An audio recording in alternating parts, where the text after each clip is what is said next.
Yep. So since we're doing interiors, I thought this would be a really great opportunity to talk about a small case study that we did at Miller Hull as well.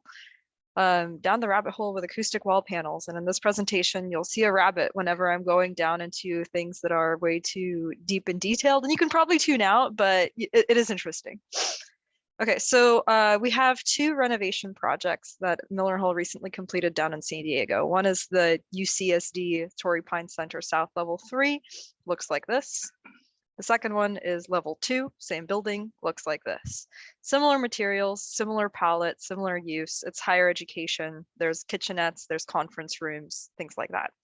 So I want to say about 6 months ago, I was tasked with running the study. And after running the study on both of those renovation projects, we came out with one interesting result.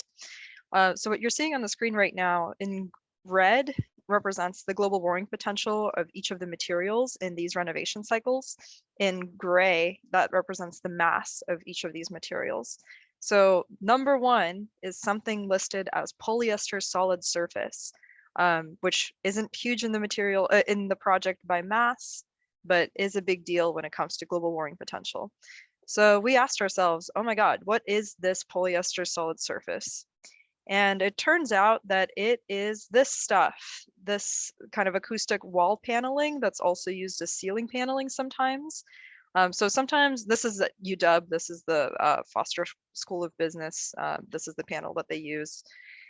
It's also sometimes used for ceilings, and it's this kind of polyester product. So what it is actually extruded polyester. And it's manufactured by a company called FZorb over in Redmond, Washington. And we knew that we chose this product specifically because it didn't have any red listed chemicals. We knew that it had a really high content of recycled materials. So we were surprised to see it so high in the GWP category, right? And this little rabbit is leading you down into the technical data button because that's where you get all of this good stuff. But what we realized is that we didn't have a product specific EPD in Tally. We just looked up the material, found out that it was majority polyester, and the only definition that Tally currently provides for polyester is this thing called polyester solid surface. So if you look at the back of your Tally report, you can get all of this information about the material assumptions that are made in the data set. And some of the interesting things to pull out here are that this polyester solid surface that was showing up as such a hotspot was primarily used in our wall assemblies. It was assumed to have a lifespan of 35 years. And if you really want to get nitty gritty, then you can tell that the life cycle inventory source, this LCI source, tells us that the data to describe this product is primarily coming from Germany. So that's DE and a global data set. So essentially what this data set is it's taking all of these different data sets from the industrial processes used to make polyester solid surface and mixing them together. So there's one that describes polyester resin, there's one that describes aluminum hydroxide or this ATH stuff, and then adding it together with the US electricity grid mix, etc. So the point is that we now understood that our data source wasn't the best that it could be, and it definitely wasn't representing FZorb's product accurately. So we tried to understand why that is. First of all, the Tally definition assumes that these panels are extruded. FZorb states that they are thermally bonded and laminated. Now, I'm not a material scientist, but I can tell you that those things are different. So at the very least, there's got to be some discrepancy there. The Tally definition was assuming a different chemical compound makeup. So after taking a look at the technical data from the manufacturer, found out that that aluminum hydroxide stuff wasn't even in the FZorb panel that we were using.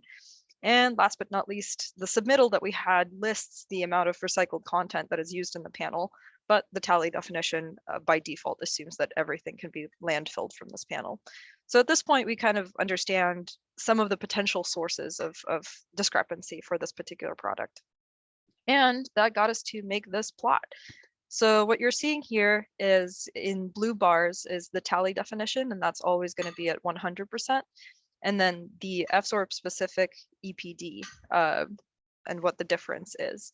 What I would like you to pay attention to most is the global warming potential in stages A1 through A3. That's that upfront embodied carbon that we're trying to reduce.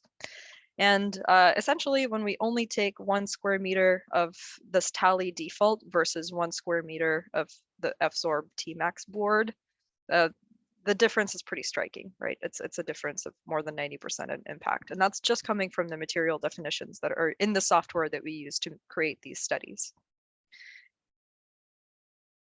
Now we knew that the data was wrong, but how can we fix it?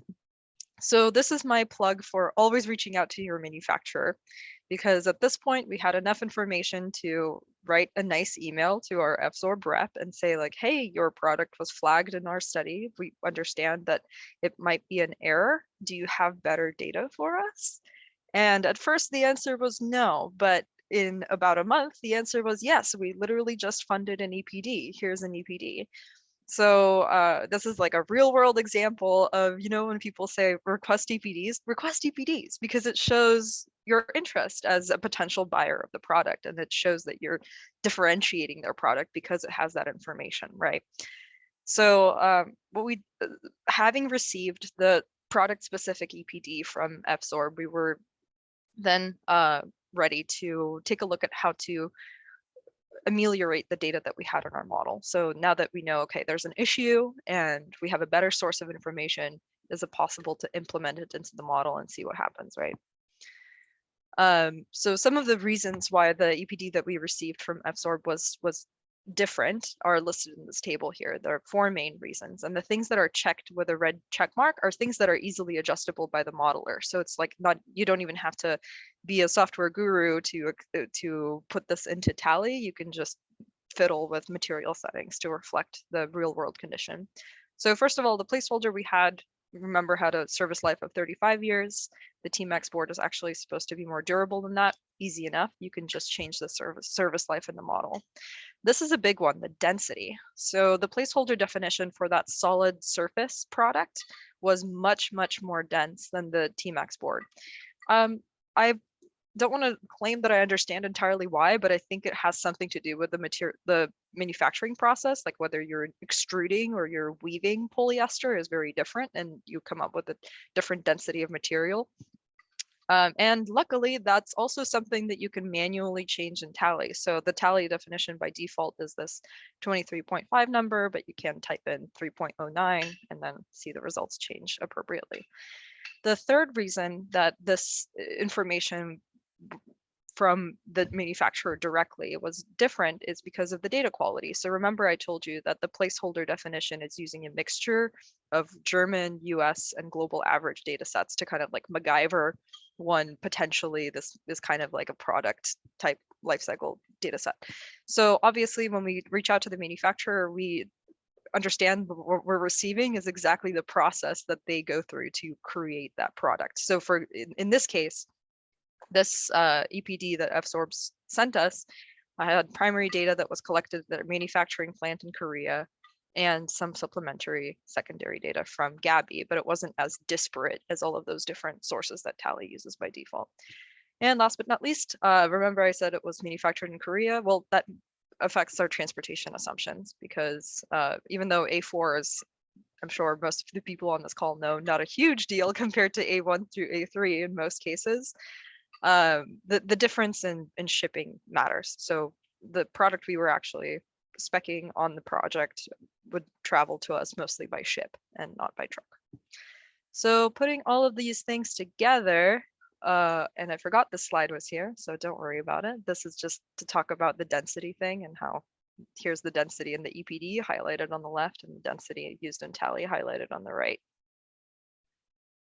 So putting all of that together, we were able to adjust our Tally definition to match reality more closely. So on the left, the bar charts that you're seeing are comparing the Tally default to the FSORB EPD by the way that it is. But once we made the density adjustment, so in Tally saying that, oh, this material actually lasts longer and it's actually less dense, we're starting to get much higher accuracy. Like we're within 2% instead of being off by 90.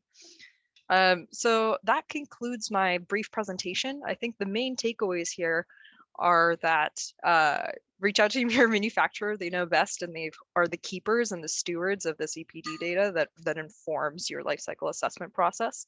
And yeah, it's just that they were such a wonderful resource for understanding why we were seeing this material as a hotspot and what we could do about it to fine tune our designs and our understanding of our impact further. And I'm sure this is likely transferable for many interior materials.